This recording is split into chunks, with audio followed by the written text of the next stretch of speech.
Good evening. Welcome to the public forum to discuss stormwater maintenance in the city of Northampton and the prospect of some expense that we'll elaborate on a little more, and how we as a community are going to try and approach the challenges that lie before us. My name is Bill Dwight. I'm the City Council President. With me, I have Councilors Tacey, Spector, and Adams, who represent the Liaison Committee for the Department of Public Works. We have Terry Culhane here, former chair, now of the Board of Public Works. Do you have any other status now, Terry? No, I'm current chair. He's still the chair? Current chair. I take that back. The chair of the Board of Public Works. And Doug and Ned behind me are going to be helping us with some presentation. They're from the Department of Public Works to make the distinction. One is oversight. One is the one that actually does the heavy lifting and does all the work. He just takes the heat. Thank you for coming. This is the second meeting that we've had. The first meeting was to frame the challenges that we have before us, and in just a moment, Ned's going to reframe that in a thumbnail for us, so just to get everyone up to speed. There's some people who weren't here before, and there's some people probably watching at home who may not have seen the first meeting. We consider this to be actually a part of a series. The interest it was a collaboration with the City Council and the Board of Public Works to employ the standards of best practices to advance a very serious public discussion with as much public input and buy-in as possible is I hope to be achieved. And I would ask anyone who's watching this tonight, who has witnessed this before or has gleaned any information from this, to pass it on to your neighbors. This is, it doesn't garner the headlines that, say, a casino would, just pulling something out of thin air, but but the fact is that the price tag's not hugely different, and the impact is arguably even greater in some level. So with that, I suppose that's a pretty nasty setup. I'm going to give you Ned Huntley, who is the director of the Board of Public Works, and he's going to lay out what the subject matter was and what the problem was as it was presented to, I guess, it was a month and a half ago at this point. Ned, take it away. Good evening, everyone. As Councilor Dwight said, I'm Ned Huntley. I'm Director of Public Works here in Northampton. And we're going to move through this first part of the presentation rather quickly. It is online on our DPW webpage. This whole presentation will be posted Monday morning on our website also. And it's the same, the first 40 pages or so, or slides that you're going to see are exactly what was presented last time, and that's why we're going to move it through rather quickly. So why don't we start? Basically, flood control overview. There was two systems that were created in 1940. It was due to the floods of 1936 and 1938, where the Connecticut and Mill River raised havoc in the city of Northampton. And out of that project from the Army Corps of Engineers, we have a Connecticut River levee and pump station, and Mill River levee, pump station, and river diversion. Here they are here. This is Smith College here. This is where the Mill River Flood Control Project starts. It goes down, here's Route 66, down at their Smith College physical plant. We have a flood control wall there. And then here's the diversion channel that runs all the way out to South Street, just past Kaling Motors where the bridge is. There's a drop structure there. And after that, it travels about another 8,000 feet by open channel to the Oxbow. Over here, we have the Connecticut River levee that starts off at Palmery Terrace, runs down through to Hockman Road. There's a crossing here, makes the corner. This is, oh, this was Hockman Road. I'm sorry, this is Hockman Road. And this is the pump station down on Hockman Road at the wastewater treatment plant, and it ties into natural earth in the backside of the bowling alley.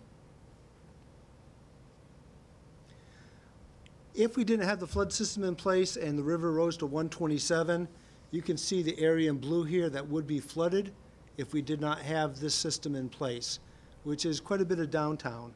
The flood control height is 130 feet elevation, so this contour shows it about 3 feet below if the flood system was in place and failed, this is what you'd see at elevation 127.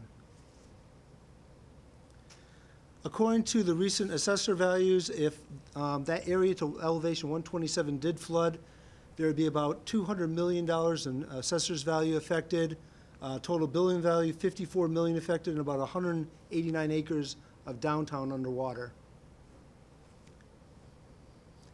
This was from Hurricane Irene in 2011 down by the Oxbow. This is the elevation it got to, which is high was about 118. Here's another view. The Hockman Road pump station is here in the background. So we're over here on Hockman Road looking westerly, and this is the Connecticut River side as it's coming into, or trying to raise itself up into the city. This is the famous flood of 1936. Right here is the intersection of Pearl Street and Pleasant Street. And this is the downtown underpass. Fitzwilly's Restaurant is over here. Same flood in 1936. So at the flood control pump station, we have two things that go on. We have keeping the Connecticut River coming back from coming into the city, and we also have the Mill River trying to get itself out. So when the Connecticut River's low, we have a localized heavy rainstorm. The Mill River, the historic Mill River, the old Mill River bed, as they call it, floods, and we actually pump out through the flood control wall into the floodplain. When the Connecticut River is high, the Connecticut River can't go up by gravity either, so we still have to pump the Mill River bed out, which all the water that comes into the old Mill River bed is downtown drainage systems, from rooftops, from pavement to parking lots. This is a picture of the flood control station on the backside, and we have 3 flap gates here that push the old Mill River bed water into the Connecticut floodplain. Inside that building, there's 3 large engines that power 3 large pumps that take water from the Mill River basin here and pump it out through the flood control wall into the Connecticut River basin. During Hurricane Irene, we erected the first 6 feet of the flood control wall on the Mill River. That river was about 2 feet or so from cresting and coming into the city during that event. And this is a picture of the Mill River levee up by Smith College, just below Paradise Pond. You can see the flood, whoops, go ahead. So anyways, we're underneath some Army Corps mandates right now, Army Corps of Engineers mandates, and they're requiring us to do a number of engineering and maintenance studies. We have the Mill River system, and the deadline is January 2013 to have that work done, and the other deadline is January 2014 for the Connecticut River system.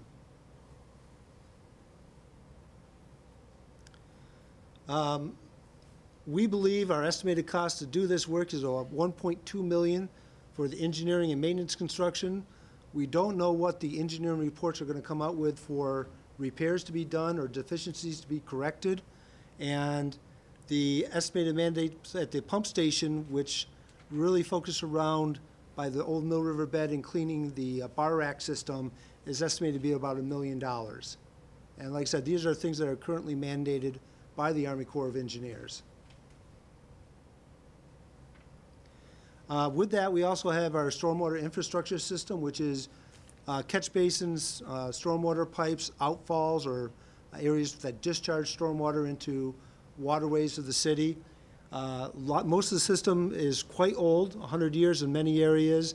It's under capacity, and some areas don't have drainage systems that need improvements, and we have very limited funds for doing work on the stormwater system.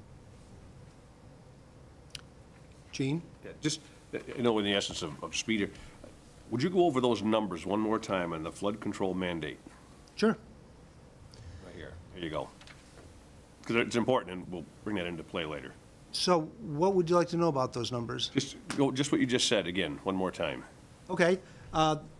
We're required underneath the mandates, and these letters are actually posted on our webpage also from the Army Corps of Engineers, and they're required us to do a series of engineering studies and stopgap analysis and maintenance work on the existing levee system. Things like clearing all vegetation within 15 feet of the toe of the slopes, reestablishing loam and seed on top of them so they wouldn't erode if the rain came down hard, because a lot of people use them for walking paths now. There's also the engineering analysis that will look at seismic stability, hydraulics of the system to make sure that would function in today's engineering world versus the engineering design criteria of 1938 when this was designed. The second part is, like I said, we don't know what's going to come out of those reports, the engineering reports, so we don't have an estimate of what work might have to be done to the levee systems themselves. And at the pump station, they're requiring us to upgrade our bar rack system, which is a way of cleaning debris that comes down from the old Mill River bed before it gets into the flood control station. And that estimated work alone is $1 million. Thank you.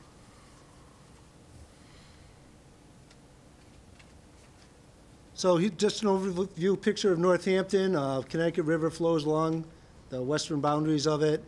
Here's Route 91 coming up through. These are 4,835 catch basins we have in the city.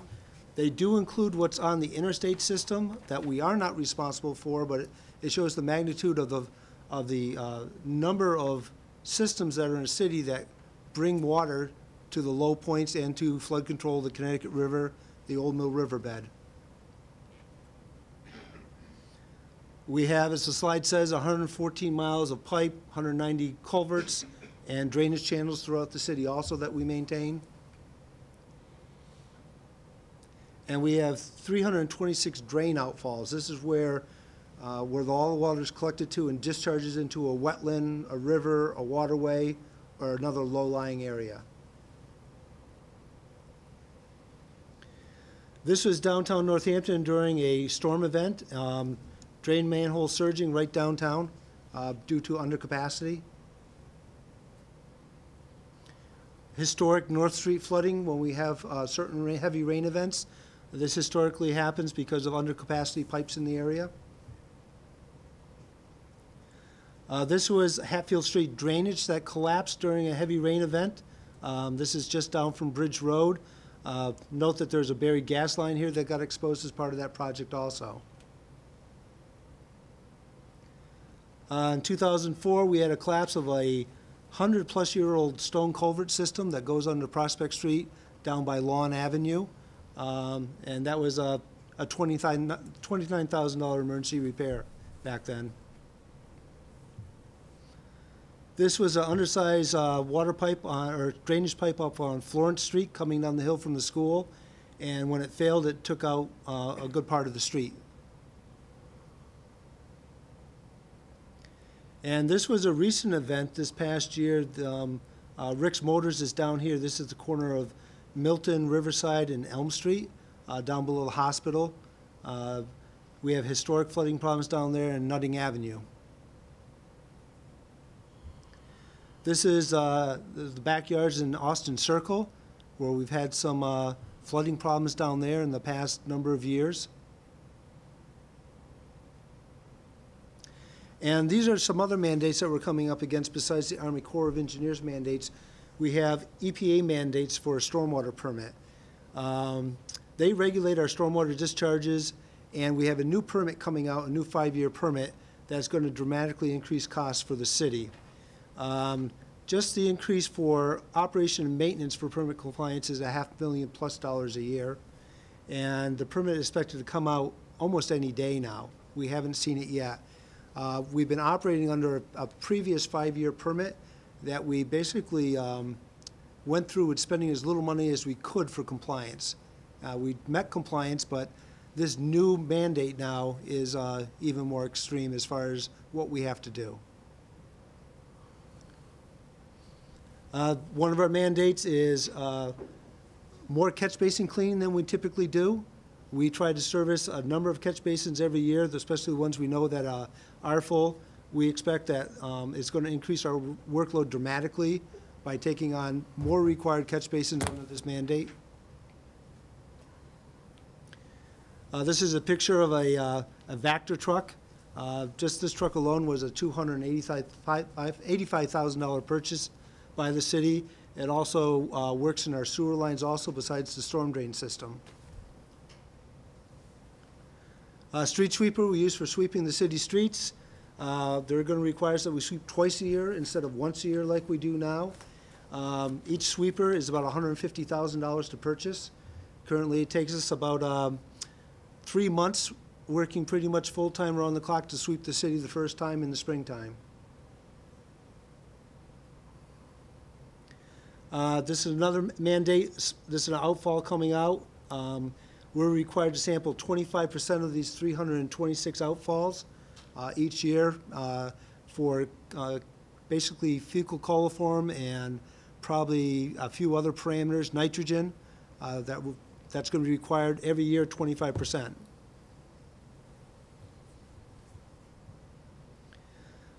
This was another mandate. They want us to start working on green infrastructure.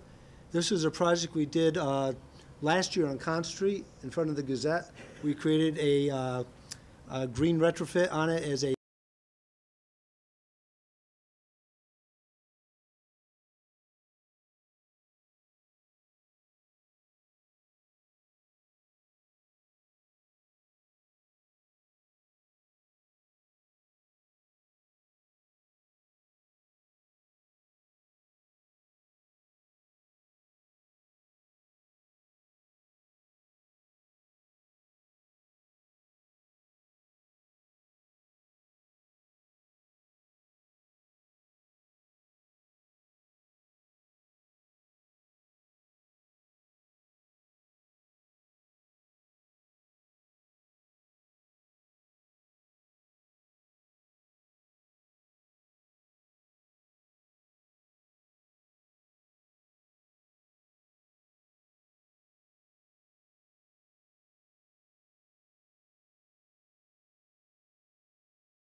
we have a couple projects you'll see in another slide or two. We have no funding for these threats that are going on. We are chasing grant money with the Massachusetts Emergency Management Agency and at the federal level also at this point. But we have not had success in receiving one, but we're definitely being looked at on 2 of our projects right now. This is the River Road retaining wall near the Williamsburg town line. A gaping hole in the wall, as you can see here. Also, the wall is really literally ready to collapse into the river. And right behind that wall, besides our road infrastructure, is Williamsburg's interceptor sewer line that carries all the waste from Williamsburg into Northampton. So this could have a huge environmental problem if this failed. We did apply to MEMA for a grant for $1.6 million on this project, and it's at the federal level being reviewed right now. It was recommended by the state level to go to the federal level for funding, and like I said, it's under review. This program, even though it's a $1.6 million construction cost, they only pay for 75%. So the city would still have to come up with 25% of the money to fix the problem there. This is the Federal Street retaining wall down off of Federal Street and Ward. You can see the gaping holes that were done before we did some temporary repairs. Right in back of that is a 36-inch sewer interceptor line that the city owns. And that's why this wall was built, was to secure the Mill River from eroding away that sewer line. This is a current threat we have ongoing just below Musanti Beach. You can see the house here in the background. The river is trying to change its course. We also have an application with MEMA that was put up to the federal level to FEMA, and we're looking for funding for about $500,000 for this project. Once again, this is a 75-25% grant. The city still have to come up with 25% of the money. So between all these mandates that we have, these are some of the estimates that we are coming up with, is that over the next 3 years for the Army Corps, we're looking at $2.2 million required for the next 3 years. The EPA stormwater mandates are estimated to be at $525,000 a year, And then on top of it, we have these river and brook erosion repair projects that need to be undertaken. So that's the end of the first presentation, basically, that we did last time. And are there any questions? Yes, sir. Why don't you just discontinue that road to Williamsburg? It only serves a very limited number of people. Just do away with it. Well, it serves the overlook. It's a county road. It is a city road, but it's also has county ownership. So we would have to petition to the county to do that. That would be a good move. Why don't the county kick in? I can't hear you. Why wouldn't the county kick in on the cost? I don't think the Hampshire Council of Government has much money these days, since they're basically took over from the county commissioners. Don't they have any pull? I don't know. Thank you. And as we proceed, if there are questions, actually, we're going to try and make it easy for you to ask questions as we go. And please, and towards the end of this, we're going to have the discussion about the way we approach these things. But if you have questions in the presentation, please raise your hand. The NCTV has a wireless microphone, and so for purposes of folks watching at home, I'd appreciate it if, and also given that this is now actually a public meeting, there's a quorum of counselors assembled here. We're not deliberating, but the fact is that that wireless microphone would allow the public and also this public document of the video to be chronicled properly. So I appreciate any cooperation on that. So next up, Terry. Good evening. Thank you for coming. I'm Terry Culhane. I'm the chairman of the Board of Public Works. And what I'd like to talk about this evening is what are our options? Ned has laid out some expenses we have coming up. These are expenses above and beyond what we have been spending in recent years. It's going to require coming up with new sources of revenue, frankly.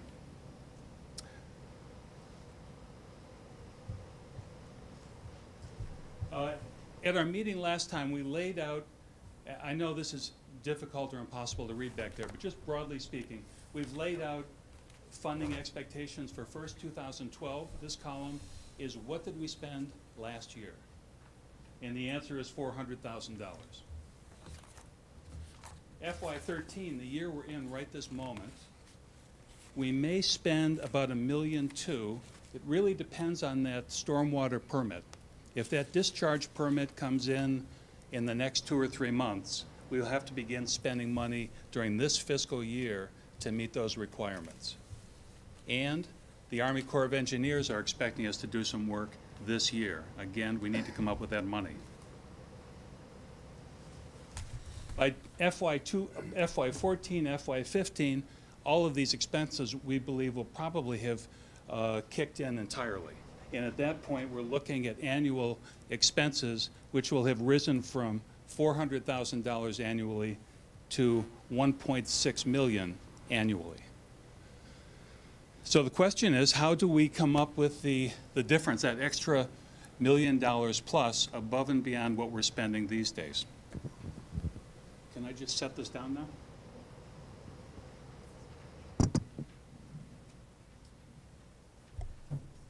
Doug?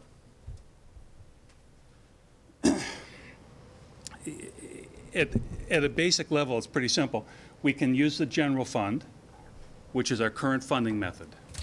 The general fund collects money through property taxes, and we could continue to use that, just draw more money from that. A logical question is, how about overrides? Maybe a series of overrides or a single override. Would that work? A fee. Is it time to initiate some kind of a fee where everyone in the city would make a contribution toward our stormwater requirements? Or could it be a combination? I believe Westfield has a very small fee. It's on the order of $20 per household, so it's a modest fee. But then it requires general fund money in addition to meet all of their requirements. So it's a hybrid.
We did have some set aside, though, and the next year, they took $45,000 out of what we had set aside, again, to plug holes in the city budget. So thus far, using the general fund has been an unreliable source of funding. I think you could argue that the funding is not equitable. Basically, property taxes are based on the value of your property. Now, if you think about stormwater, for example, a house on Round Hill Road might have a fairly small lot, but be quite valuable. And a house down in Bay State, a little ranch house down in Bay State, might have an equivalent lot, be just the same contribution to stormwater, and yet it's not worth as much. I think you could argue it may be inequitable to base people's stormwater fee on the value of their house. And finally, nonprofit institutions, the college, the hospital, churches, any nonprofit entity makes no contribution to the general fund, and thus no contribution to stormwater or flood control if we continue to use the general fund. As an example, if you see the green pie piece in the lower corner there, the lower left corner, about a quarter of the city is tax exempt.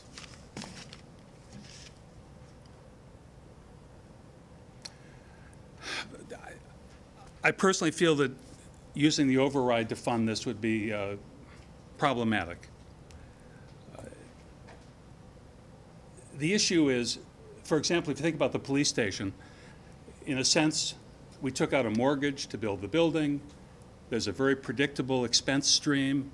You know, like a mortgage, you need so much a month to pay off the building or so much a year to pay off the building. It's very predictable, and an override is a nice, clean way of doing it. 20 years, you're done. Thank you very much. That's the end of it. On the other hand, budgeting for stormwaters and flood control is going to tend to go up and down as the years go along. Those green engines in the pump station, at some point we're going to have to replace those. That following year, and maybe the year after that, we'll have higher expenses, but then we'll get past it and they'll go down again. An override might have to be duplicated again for a little extra override for the pumps, and then another override for this or that project. It's difficult to imagine how that could be a workable way of funding an operation like stormwater and flood control.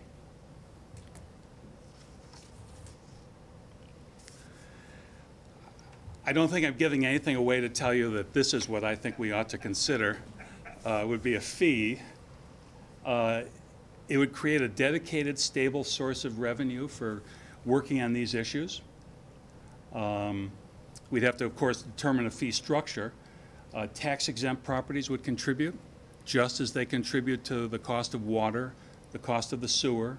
It's a fee. They would participate in stormwater flood control, along with everyone else. Over 1,000 communities across the country have implemented this, including several right here in Western Mass. Chicopee, Westfield have them. Department of Environmental Protection and the EPA are encouraging cities to do this. I have a suspicion that they foresee more mandates coming, and they're after the cities to begin thinking about how are you going to fund this work. We have the wonderful good fortune of living next to one of the major rivers in the East Coast, but it comes with responsibilities as far as flood control and managing our stormwater. And then finally, there might be some kind of a hybrid fee, combination somewhat on the order of Westfield, where there's a little bit of general fund and a little bit of a fee. It gets us back into, would the general fund be a reliable partner on this? For example, I believe North Street, the reconstruction of North Street, was held up at least a year because the general fund didn't have enough money to pay its portion of the reconstruction cost. That would be for the stormwater pipe and the storm drains under the road. It'll be difficult to operate a storm system and the flood control system if we're chronically being held up because the general fund perhaps can't afford it that year.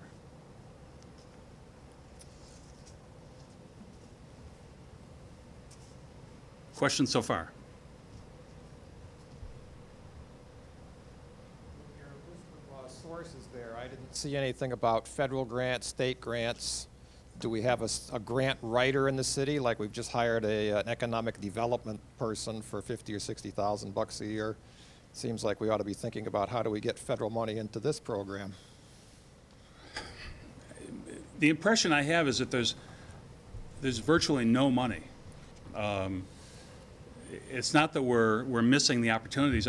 My understanding is there are no opportunities. Maybe Gene has some. No, I just, if you speak, could you please identify yourself so I can, Richard Gazowski, Florence. thank you. If I could speak to that on some level, the system actually was built as a federal program, the federal government's largesse, and they endowed this to us as a community. And then subsequently, the federal government responded as they backed off of responsibility and maintenance and oversight and funding of that. They made available low-interest loans to do that.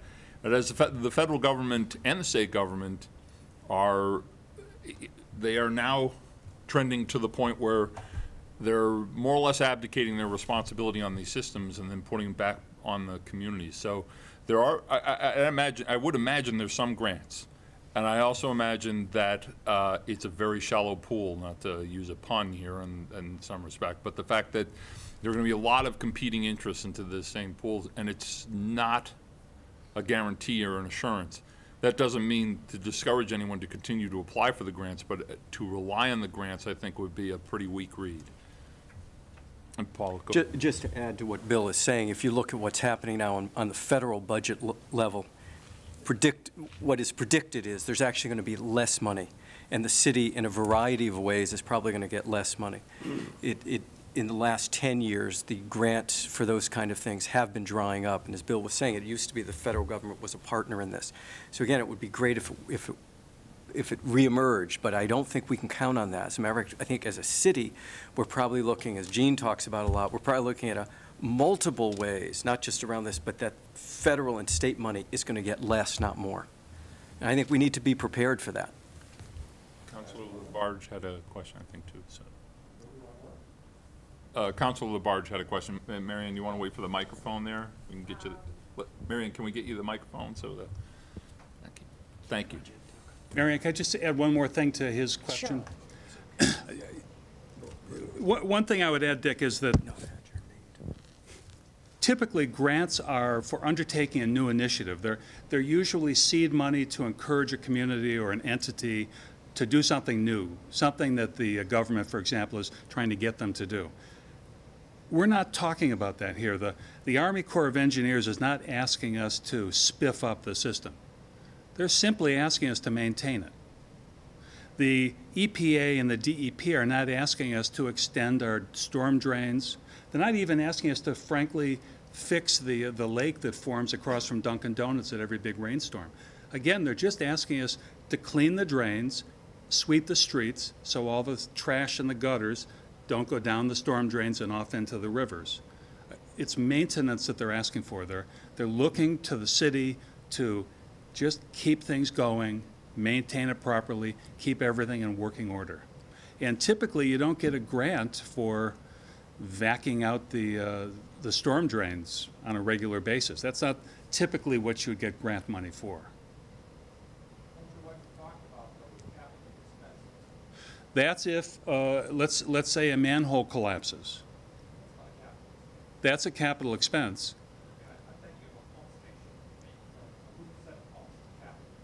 Yeah. Well, I mean, at that point, certainly we'd be looking for anything we could find. That's going to be expensive.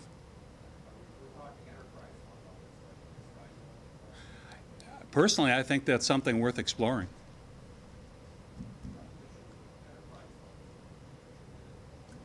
There are issues with enterprise funds that we can get into as far as capital expenses and carryover and stuff like that. Well, I'm sure we'll wind up talking about many of these things.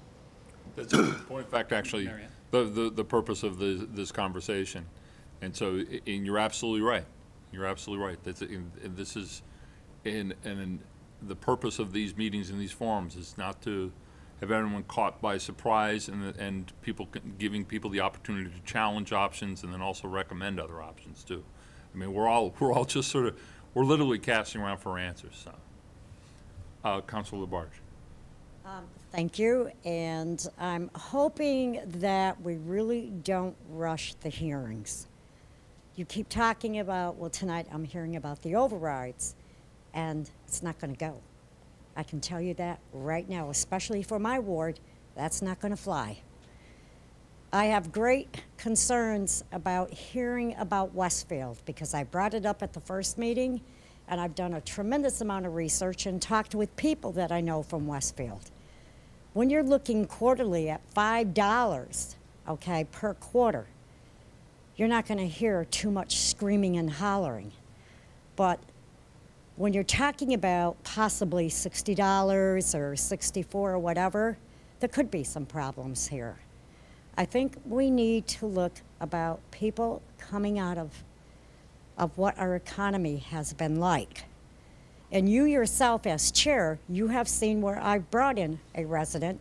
Financially, a lot of people cannot continuously afford to live in this city because it's taking money out of their pockets. I like the way Westfield does it. I think at that $5 quarterly, and it's not going to hurt the city of Northampton by doing $5 quarterly.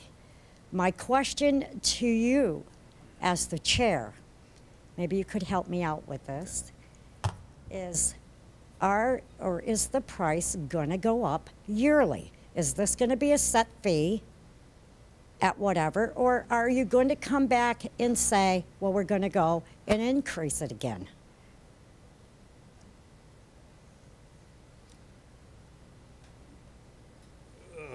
Excellent question.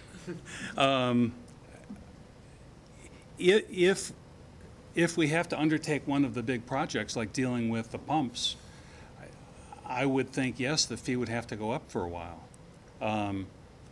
I think there's some confusion in the original CDM report. Basically, we had an engineering company study all of this and get back to us with some options. And as a hypothetical exercise in that report, we asked them to look at 4 problem areas in the city where we know we have drainage problems. For example, the lake across from Dunkin' Donuts. So we asked them to look at these 4 areas, simply hypothetically, to give us some sense of what would they cost if we wanted to tackle one of these problems. They were all horrifically expensive. Unfortunately, what CDM did was when they projected the original rate of, I think they projected $65 per household annually, not quarterly, but once a year, $65. They then spun that out over the next 20 or 30 years, built in those 4 hypotheticals that we asked them to look at as if we were going to do them right away. I don't see them coming in my lifetime. So it gave everyone the impression that this thing was going to go up like a mountain, and that's not our intention. Okay, because that's where I think you need to be very careful here. Okay. Okay, is it going to be a set fee, and is that fee going to stay that way? Because if it's going to go up on a yearly basis, there will be an outcry in this city. I can guarantee you that. I mean, at $20 a year, like in Westfield. Now, that's been going on since 2010. They have not gone up on that. So that is decent. The one thing that actually, Terry presented a slide and he didn't mention the last bullet point on it. It was just kind of a critical bullet point. And he wasn't glossing over it. It was just, it's the council oversight and review. It comes upon us, the representative body, to have final say on what these rates are going to be. I understand that, Counselor, but I also think being the chair and being part of us also, it's extremely important to hear what the concerns are of people living in this city. Okay? Especially, Counselor, because of the economy itself and the people that have been struggling. So $5, I'm not going to hear these big complaints. But if the prices are going to go up yearly, there will be a problem. But, and I quite agree, and I'm just, what I want to say is that there is a public bite of the apple, and there's political oversight of these fees. So, I mean, you know, as I think Councilor Tacey framed it at one point in one of the meetings, it's basically on us, we're the firewall, or we're the first thing that gets burned. I'm not sure how that looks, but the fact is that that is built into this process.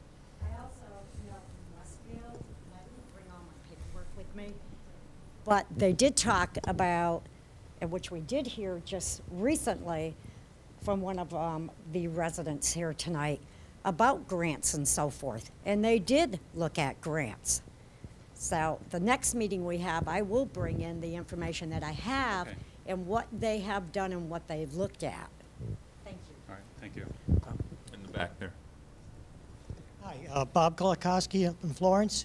I'm concerned about how it's going to work out for the commercial properties in the city. Mainly, say, the new mall going in on King Street. How are they going to be factored into this? Their pavement, they have a lot of runoff. They have no lawns, no woodlands to pick it up. Dana was made to have a retention pond to slow its thing down. Will they be required to have such an item? Bob, if I could ask you to hold that question, the next section, we're going to talk about a fee, and I think that'd be a great question at that point. Councilor Spector, and then Councilor Tacey, and then Mr. Suska. I just want to make a comment that one of the reasons we're having these meetings is because nobody has an answer. And we're trying to just establish, we're all in this together. That here we're being told, in part by the federal government, here's what you're going to have to do. And there's a lot of ways in which we started this by saying, well, what if we just don't do it? So those of you here at the first meeting said, what if we just don't do it? Well, we looked at that, and that's not an option. So it's not like it's a we and they, and we're presenting this, and we're all in this together, and we're trying to find out what to do. What we came up with the last meeting basically was, I think, everybody understanding we have these things that need to be done. Now, how are we going to do it? And yeah, I don't think we can guarantee what the fees are going to be in the future, unfortunately. We can't even guarantee the federal government in 5 years or 7 years might come up with another requirement. We don't even know that. So to make any kind of guarantee that the fees are going to stay fixed, to make any kind of guarantee when we're not even talking about an infrastructure system which is 100 years old, that we're not going to do, we're not even talking about the kind of capital repairs that should be done. We're not even keeping up with the yearly repairs that should be done, not only on our sewer system, but on our streets and on our bridges and everything else. And that's the reality we are all in. And I don't think anybody in this economy wants to pay a penny more. The question is, what are we going to do, and where are we going to get the money? Councilor Tacey, if you could pass on the microphone, Councilor Spector, and then Mr. Suska. I don't think anybody here is really divided on the goal. It's just there might be some division on just exactly how we get there. And so the big picture is what really needs a lot of scrutiny. And I had asked Ned to go over the $1.2 million worth of engineering and maintenance, because it seems like every time we talk about something, it's $1.2 million. It was $1.2 million for an egg that we didn't know how we were going to pay to get utilities to a new boathouse. It's $1.2 million to bring the Florence Grammar School up to ADA specs and do some abatement work. Now it's $1.2 million to get started on this. You know, we can sit there, we can laugh, and we can try and figure out just how to do it, but we have to look at everything. I mean, I'm on this finance committee, I'm on the DPW conference committee, and now we have a new DPW facility that we're going to try and do something with. So, priorities. And so, we have to look at just exactly what we think is really important and what we think might be a little bit, in my opinion, maybe not in the opinion of all the councilors, as I was the only dissenting vote, I think, on the boathouse, that we have to figure out just exactly where we're going to get all of this money and how we're going to make ends meet. So I understand that the boathouse is not on the agenda here, the Florence Grammar School is not on the agenda here. And I've been told that a million times, but I disagree. It's all on the agenda. This is all on the agenda. There are so many things that we're going to have to pay for in the next, this is a $100 million mandate that may happen over the next 10 years. Some of it's already mandated and some of it's not. So I'm kind of upset that there's not more people here. I thought there would be more people that would pay attention to something like this, because when this happens, I know what I'm going to hear is, oh, Jesus, I didn't even know this was going on. So public input here is important. And people, the public needs to pay attention, I think, and it's hard to because everybody has to work. But the public has to pay attention to just exactly what the heck is going on in the city and what we have to pay for and what's coming down the pipe. So when an issue comes up before the council, please come and ask questions and say, what's going on? How come this is happening? Now, the questions that I got in the last day came from what's the impact on development going to be if we start charging stormwater fees to people that want to move in on King Street? How are they going to pay for that? Is that going to redirect them to another town? Another question was impact on the residents. How much more can people afford? I mean, these overrides go through. We have overrides that are being paid off, but they're not paid off yet. And we have a new override. This is coming up. This is important. There's a 10-inch sewer main in the middle of Riverbank Road, and that wall is about to collapse. There's 125,000 gallons of sewage that go down that pipe, and it's a 10-inch pipe. I think it's under 10 pounds of pressure. Is that correct? It's gravity pipe. Isn't there a pump station at the bottom of that in Williamsburg? No, that's the monitoring station. Okay. So, but there's 125,000 gallons of sewage that could end up in the river should that wall collapse. So in defense of the DPW, they're working like hell trying to get this money in to get this banking fixed. They're working like hell trying to get the Musani Beach. That's in my ward. That's aiming right for this guy's house. His house could be in the river. So I guess I get a little upset when I don't get enough people involved in what's going on here. Something's going to happen here. Something is going to have to happen here. This stuff needs to be paid for. And I think we need to prioritize. We need to look at the big picture and see just exactly where we intend to spend money throughout the city in the next 10 years and look at that and see what it is that we can tell the public that we're not going to do because we are looking out for the best interest of their tax dollars. And I'll shut up because I could go on forever. Mr. Susko and then Councilor Freeman Daniels. Yes, thank you. Steve Susko, 754 Bridge Road. And I have kind of a comment and a question and a suggestion. And it all revolves around slide number 24, the Hatfield Street drainage, which is a situation that occurred directly behind my residence. My comment is that this situation, which ended up costing the city $20,000 to $25,000 in an emergency repair, didn't need to. And the reason I say that is that from the day this situation began, and this has happened multiple times over the last 25 to 30 years, I've informed the city all along of where the situation was, and they chose to let it get to this point. And this also, it says here, note the yellow gas pipeline. I'd like to go say publicly that this put my life and my neighbors' lives in danger. And I have an email from the DPW director to the mayor who thought this was a joke. I don't think it was a joke. This is part of a larger drainage system problem that revolves around the Lathrop community and the Emily Lane development and basically the watershed of Pine Brook, which comes down and ends up at the back door of the Big Y strip mall into a pipe that's undersized. And we are just waiting for the storm to come that will cause the big flood and the damage. And I'm wondering, do we have a handle on these kind of situations so we don't need to let them get to this point and cost us more than what it's going to cost us? Do we have?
I would just say in passing, or not in passing, but in partial response, Mr. Cisco, you may recall I mentioned earlier that we had been getting $62,000 annually for capital projects. Frankly, I don't consider the collapse of a storm drain to be a capital project. To my mind, a capital project is a new project. But that's the best we've been able to do, and as I say, that line item was zeroed out. The problem with proactively going in and working on, the problem with proactively going in to work on a situation, it requires money. Councilor Tacey mentioned 1.2 million. Well, I think of the unit as $50,000. It seems like you can't get anything done without it costing at least $50,000. I suggest that there's a money issue at the heart of the maintenance problem. And Mr. Susko, you can do a follow-up, and then Councilor Freeman Daniels is next up. Thank you. This was not just a drainage collapse. This was a very multi-ton drainage structure hanging over exposed gas mains. This was a public safety issue besides being a drainage issue. Mm-hmm. And the reason is the city ignored it, even though they were told constantly it was a problem. There is also a gas pipe situation in part of the same drainage system. This is now the new high-pressure gas main that goes down Hatfield Street and crosses the Pine Brook crossing, where there's a definite problem. It's just waiting for the right storm. So it's an erosion problem. It's an erosion problem and a drainage problem and an infrastructure inadequacy problem. And that's why I'm relating it to rezoning a property. I think we need a moratorium. But please don't try to minimize what the situation here is. Thank you. Councilor Freeman Daniels. Thank you. I came here tonight mostly because I'm familiar with taking money out of the general fund. I'm familiar with overrides. More interested in how this proposed fee might work. So I'd like to encourage you to continue and actually show the people who came here the nuts and bolts of it. I really want to redirect the conversation to stormwater maintenance and drainage, and I'm hoping that we can move on from here. Thank you. Well, with that set up, all right. All right, so we're exploring the possibility of a fee. If the city determines that the fee option is something they want to explore, we begin by estimating the revenue needs. How much money will it take to meet all of our obligations? We need to develop a rate structure that everyone feels is fair, that the city council can support. It needs to be a transparent method of determining each property owner's fee. I think we should be able to show the math. Where did this number come from? How is it determined? I I think those are the important parts of creating a fee that people can feel at least comfortable with. It's a fair system. I don't love it, but it's fair. I would be thrilled if we can get to that point. And then as far as the billing system, we already send out bills for water and sewer. I suspect probably the best solution is going to be some combination along those lines where it goes out with the water bill or in addition to the water bill. Something like that, I would guess, may turn out to be the most effective way of collecting the money if there is to be a fee. Broadly speaking, what are the options? You could be a flat fee like Westfield.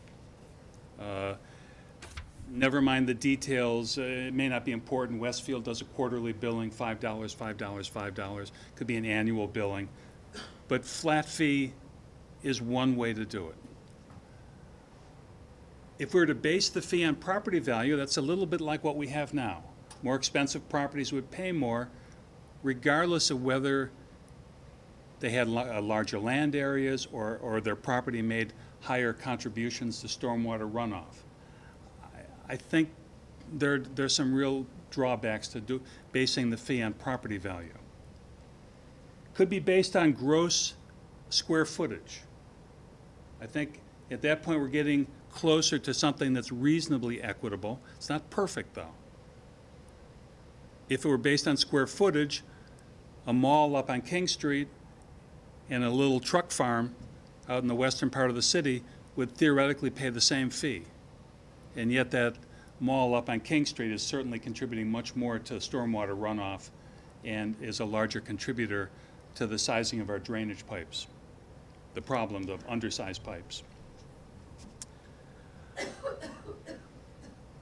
If we base it on impervious area, in contrast, it's good in the sense that increased runoff would result in a higher fee, but then you run into the issue of what do you do about undeveloped property that may have no impervious area on the property or agricultural land. There are residential versus commercial factors. Historically in the city, we have treated residential and commercial property even-handedly. So for example, the water fee for someone's house is the same as the water fee for the Coke plant. No? Not true? The rate, not the fee, the rate, thank you. The rate is constant. Very, very important distinction. Yeah, okay. The rate that we charge to the residents is the same as the commercial. Same with sewer. Everyone's treated evenly. I think you could make a case for doing something similar with the stormwater fee and the flood control fee. And I think there definitely is a need for some kind of credits for agricultural land, credits for their wetlands. I mean, there are places in the city which are clearly not contributing much to stormwater, or the properties are not very valuable. And we need to have some way of factoring in that part of their property and adjusting the rate accordingly. So let's look at the impervious area first.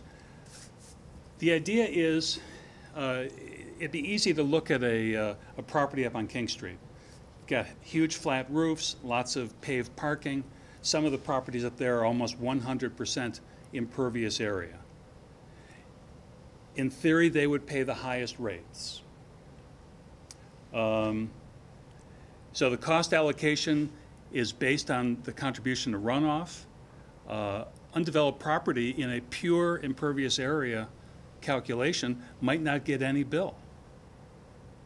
What some towns do who use the impervious area method is they use a flat fee for here in Northampton we have about 7,500 residential properties, maybe a flat fee for all of them. It would be really difficult, as you'll see in the next slide, to calculate the impervious area of someone's home.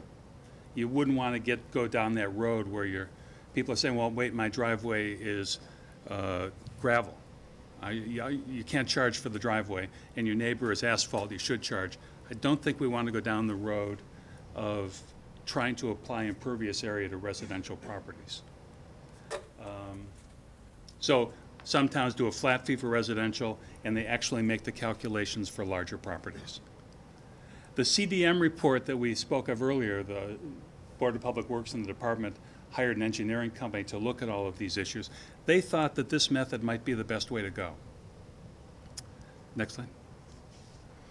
As an example here, this is hypothetical, but you can see these areas would all be impervious, where the buildings are, where the tracks are, where parking areas are. And the fee would be based on that. Single families have very little impervious cover, make very little contribution to stormwater runoff. The mall's up on King Street at the other end of the scale.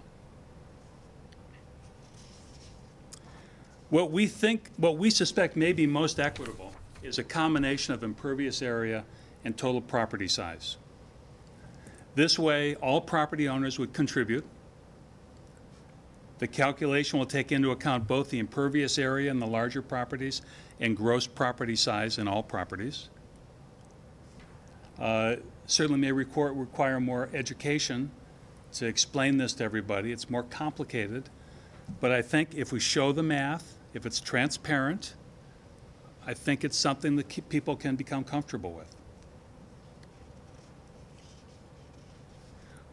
There has to be some mechanism for credits. There are going to be exceptions. On-site water management, rain gardens, green rooftops, stream buffers, filters, other systems that follow best management practices. These could allow people to mitigate some or part of their bill. Agricultural preservation, conservation restrictions. These are all areas where I think we ought to think about offering credits. Not to have a spoiler alert here, but there's a lot to talk about here. There are policy implications to the choices we make. There are pros and cons to each of these options, and the ones I've mentioned in earlier slides. I think we're going to need a new slide. I think we're going to need a task force to look at this. That would be my recommendation to the city. The decision is up to the city. It's up to the city council and the mayor's office to make some determination of where we go with this. I could go on at some length about the different ways to calculate this, and I'm not sure it's to the point. We're not here to make a recommendation tonight. We're here to just get this conversation started and hopefully get enough information out to the public that the city government will feel comfortable saying, let's explore this further, make a concrete proposal of how a fee might work. How would you structure it? How much would it cost? I think everyone wants answers to this. Some are concerned about keeping the fee as low as possible. Some are concerned about keeping the fee as fair as possible. People are concerned about development. I think everyone's looking for a proposal. Possible task force members might be, I think should be, city councilors, someone from the Board of Public Works. The Chamber of Commerce has expressed an interest in participating in this. There are business people in the community who have expressed an interest in participating. Residents clearly need a voice on this.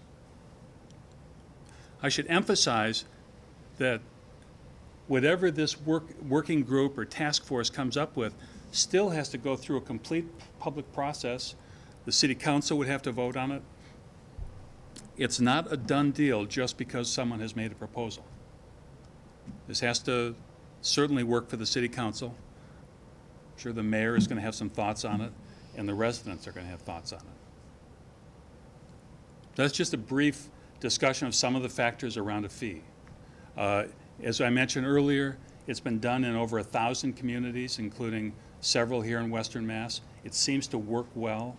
I have no doubt that it's quite possible to develop a fee that everyone agrees is fair and reasonable. As we continue the conversation, I just want to caution the counselors, because we actually are a quorum now of the council, and any deliberative discussion that's, since it's not posted on the agenda, I would like you to keep your comments to statements of fact and or also questions, as opposed to deliberating, because we are trying desperately to conform to the latest standards of open meeting and fair and open meeting transactions. So, are there more questions or comments and stuff in the back? Yes, sir, you first, and then you second.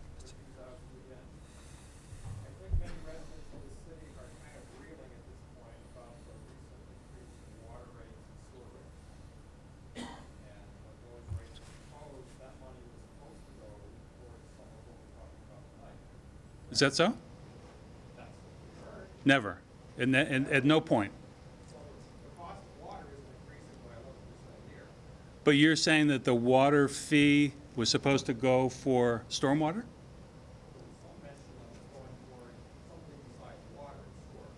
At no time.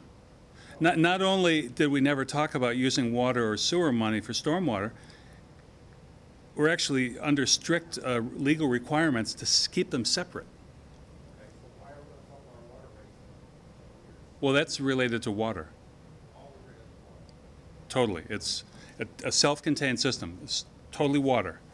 The federal government came to us about 10 years ago after 9/11, and as you may recall, we had an exemption. The city had an exemption because our reservoirs were so clean and so well protected that it was felt that we could do without some kind of a water filtration plant for drinking water.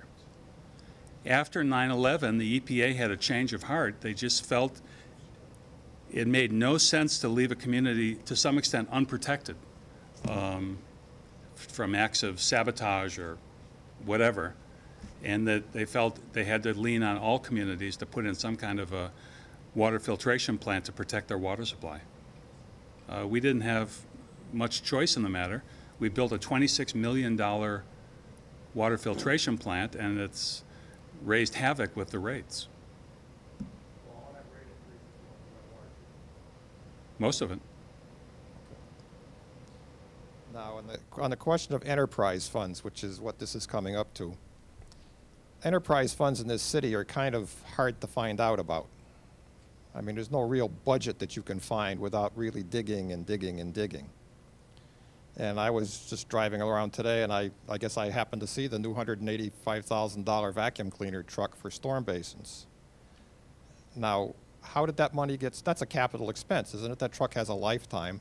Does that come out of the enterprise fund? Is that something that residents are going to say, wow, look at that beautiful truck, where'd that get paid from?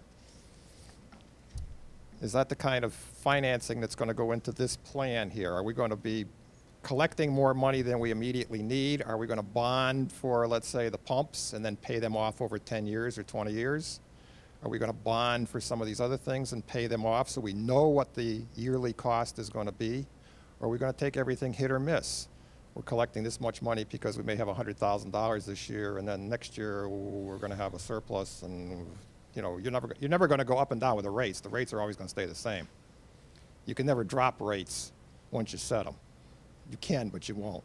They don't seem to go down, that's true. They never go down. So, all right, so what is your question?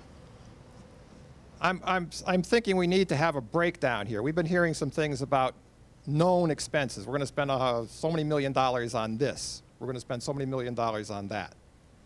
Now, why can't those things be bonded, and then we know that we're going to pay over 20 years the life of the project?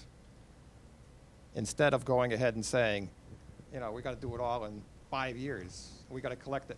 We got to collect it for a 3-year expense, even though we could bond it out for 20 years. Does that make sense? I mean, it may be too much of a discussion for the Q&A period of this. I have personally, I have a little bit of an issue with borrowing for everything, especially over 20 years. We're going to have to pay the loan off. I think we spend about $1 million a year right now on interest for all the stuff we've already borrowed, including, for example, the water filtration plant. That $1 million is not buying us anything. We just kicked the can down the road in the past. We borrowed the money, and now we're paying the $1 million a year on the interest. I feel philosophically that when we can, we should pay as we go. It's a lot cheaper in the long run. I would hate to be borrowing for every piece of this just because it keeps the price low right now. We'll pay in the end. We'll pay more in the end. The hope, of course, is if we do assemble a task force, which seems very likely, that those discussions should take place. That would be a very appropriate venue to discuss, you know, the various options that are before us, consequences, circumstances, and hopefully come up with the hopefully come up with the best recommendation. Councilor Freeman Daniels. Can I just make one more comment? Oh yeah, please. I'm sorry. About your upcoming task force. It looks very much like the last solid waste task force, which was very heavily weighted toward government agencies.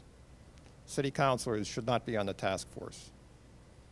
Members of the Board of Public Works should not be on the task force as voting members. They can be there as advisory members, but they shouldn't be voting members because they're not going to be footing the bill. They're not representing the residents. And when you have a task force, it should represent multiple sections of the city, and you have a limited number of people that can be on the task force. Now, the last one we had multiple residents from Ward, what's your ward? Ward 6. So that was very highly represented. Other wards had nothing. The DPW was on that task force as voting members. The city council was on there. You are going to make the final decision. You shouldn't be going ahead and making the propositions that you're going to end up voting on because you have a closed mindset at that point.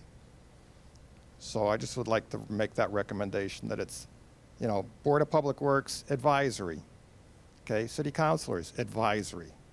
It's the residents' problem. Let the residents make the decision. Noted. Thank you. Thank you. Councilor Freeman Daniels. I just want to point out that the discussion about bonding versus paying out of current revenue that's Mr. Culhane's opinion, and he sits on the Board of Public Works, so he will have some influence, but ultimately that's the City Council's decision.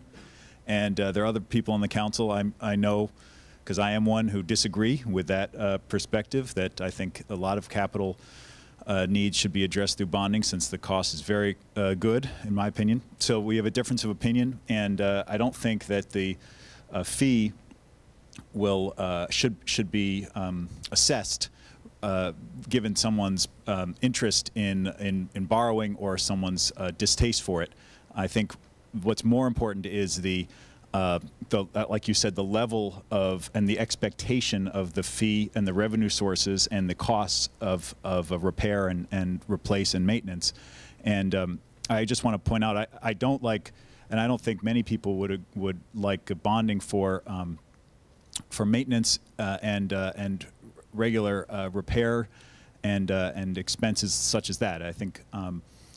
And that's honestly a lot of what we're looking at here. We're looking at huge mandates for just ongoing upkeep and maintenance, and I don't think you can really effectively bond for that. But for capital improvements, I do agree that we should be looking at bonding, and ultimately that's the council's decision. And I think that we just have a difference of opinion here, and you shouldn't judge the prospect of a fee based on people's interest or not in bonding. Thank you. A much more temperate answer. Bob. I could not be more pleased by what I have heard here tonight, given your clear understanding of the complexity of the question of how do we pay for this unfortunate expense. Equity is certainly a very key fact, and one place to start is the streets that we all own and drive on make the most water, stormwater there is in the whole city. So if there was a way that we can't say to the city, well, you got to pay it for us, but if there's a way that we could, our task force could figure out that in the formula, the city, we all contribute through a different way to pay for the streets and sidewalks we all use every day. That'd be one factor to try to figure out, one factor in trying to create an equitable system, okay?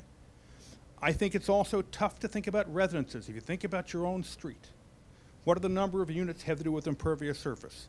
Not very much.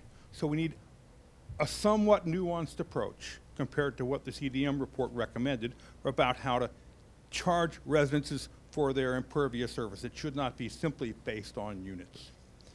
Open land also creates runoff, especially in the winter. So we need to figure out some fair way again to let people who have even huge tracts of open land pay at least a little bit for their contribution to this. I'm also concerned that residents and developers and businesses who have spent substantial sums dealing with stormwater on their own sites should not be treated the same as people who have not done that.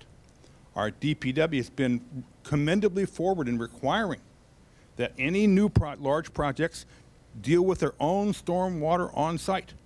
So that's a great thing, but those people should get some kind of credit as just exactly what you were talking about. And I think we also have to really have a discussion about how the priorities for spending are going to be set. I agree completely with Mr. Gostowski that this could be a $1.5 million fund or a $4 million fund. And I would want to see it be as big as it needs to be, but no bigger. So it really is important that we talk about how the priorities are going to be established for the spending. And most people have no knowledge of what that means.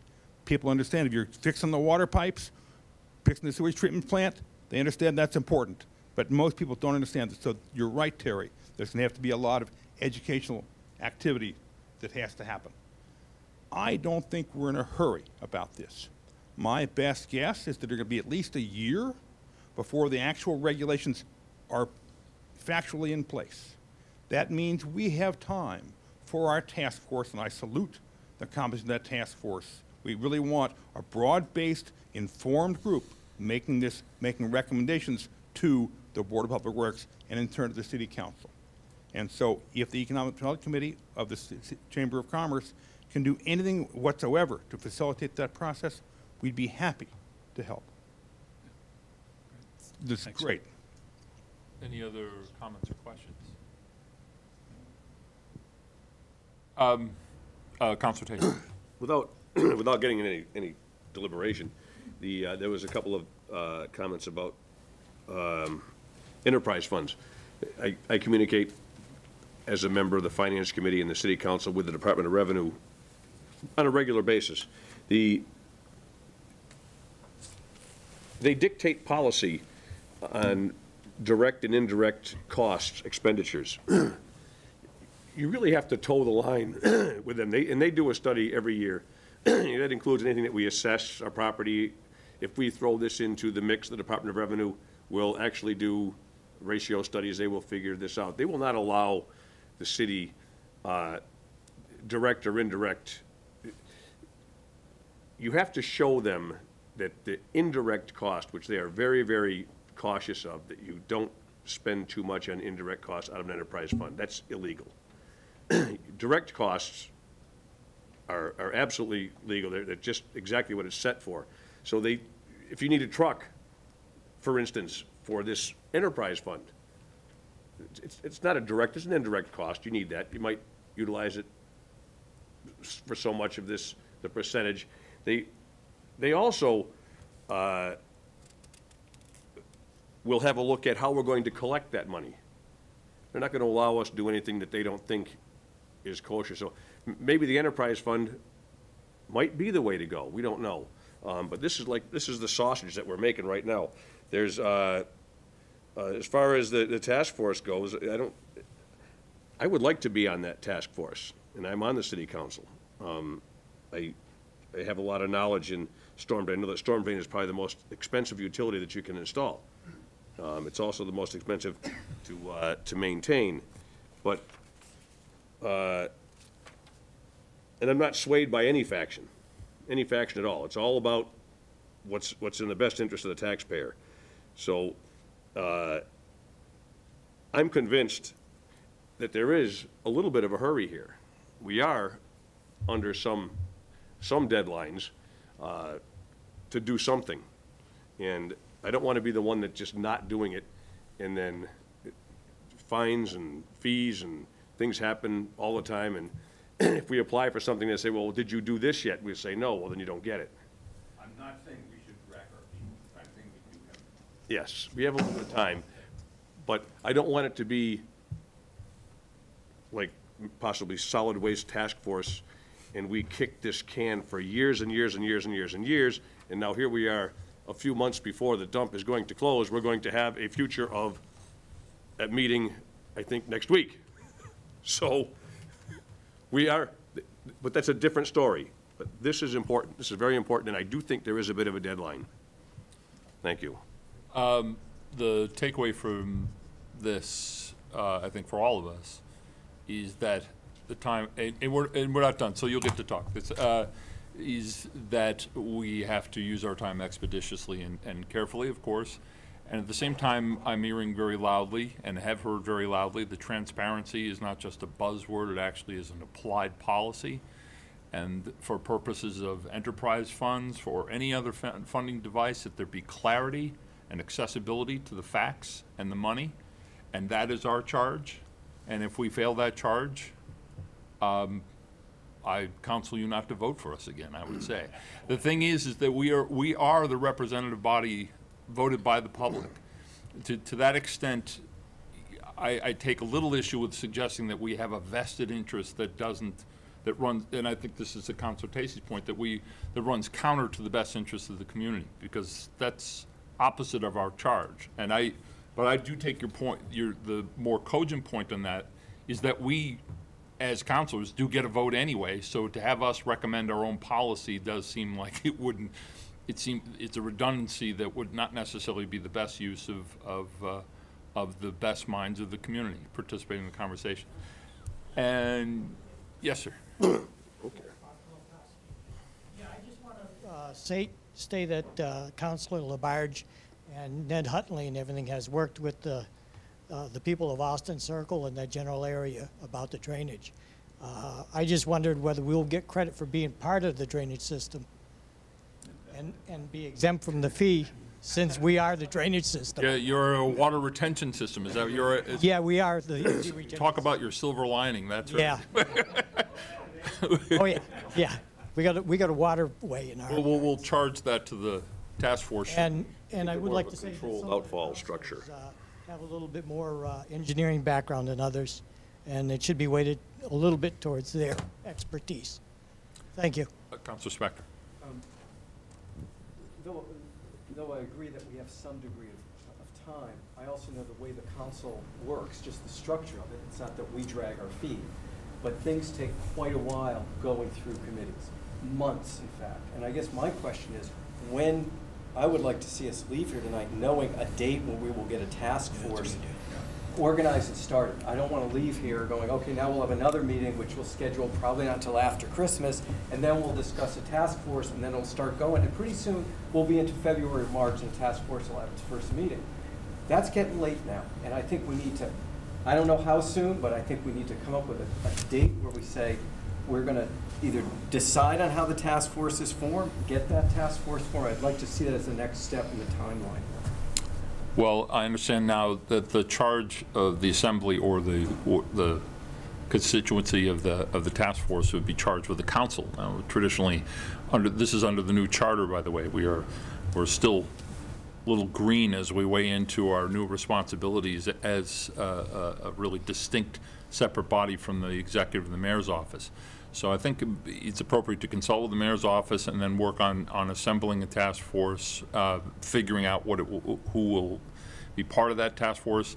I would encourage anyone who's interested, even without the establishment of a task force parameters yet, is to submit your application to City Hall so that we have your information that we can access.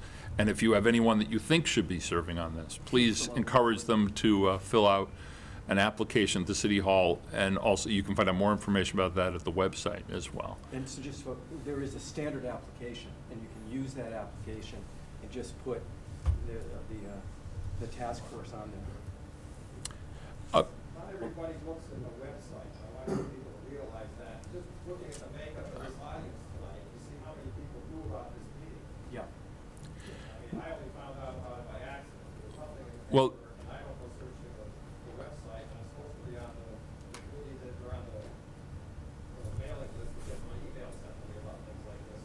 But it's not a very publicized activity. Right. Well, luckily we do have some of the press here tonight. So The press hopefully this will get. And in fairness to the press, I believe this was covered in the paper and was promoted in the paper in a number of, and we're somewhat limited short of going door to door, which I think we all agree would be more than a little annoying and would cost more than this this prospect that we're talking about here. But I take your point, and this is part of our frustration when we're trying to do outreach here in the city, and I'm open to any recommendations. Because we continue to struggle with this, how we can reach all corners of the community to inform them. And I think, to be perfectly frank, I think part of the low attendance that we speak of in a frustrated fashion is that this topic does not necessarily generate a lot of "I'm not going out to dinner tonight" kind of attendance. And it's unfortunate because, as I said, if we were talking about a casino, this room would be packed to the walls. You know that. But the fact well, I'm sorry that you were off mic for that comment, but but the fact is that that's part of the challenge, because I think we're talking about very complicated processes and this is part of our frustration, and I think part of your frustration is that it has a profound impact on our lives and how we conduct our polity and how we conduct and maintain our community that actually we're obliged to do. And I think that's the other takeaway from this, is that we, despite the fact that these are mandates, they're mandates that actually, they should be moral mandates anyway. We shouldn't have to have the federal government tell us to do this. I would love it if the federal government would step up, and I would love if the state entities would step up. But the fact is that the requirement and the mandate, I think that goes without saying. I think we have a moral mandate, to speak to Mr. Susko's point, to protect our citizenry. Councilor Tacey. Before anybody leaves, the bonding issue, we are allowed by law to actually have a debt of 5% of our equalized value of all of the real estate, $3.5 billion in the city. And we're at much less than 1%. And we're pretty careful, I know on the Finance Committee anyway, not to use the city as an ATM, which I think if we did, it would not be in the best interest of the taxpayers. So we try to bond as little as possible and pay for as we can, but it's a balancing act. There is huge room for borrowing, but you always got to pay it back. So bonding is very difficult. It's a tough nut to crack. Councilor Adams, Absolutely. Councilor Adams will have the last word, and then we'll wrap up this meeting tonight. I would request if the DPW staff could maybe come up with what communities in Western Massachusetts, and if it's not too much of a taxation of the resources, what communities in the whole state have stormwater and flood control fees, and what structures they use for comparative purposes. I think that might help to aid the task force when it's formed, if possible. Thank you. Thank you all very much. The conversation continues. As you noted, we have not come up, there have been no policies put in place. So I appreciate your participation, and again, please encourage anyone or inform anyone of anything that you learned this evening, and encourage people to apply. Thank you, and good night.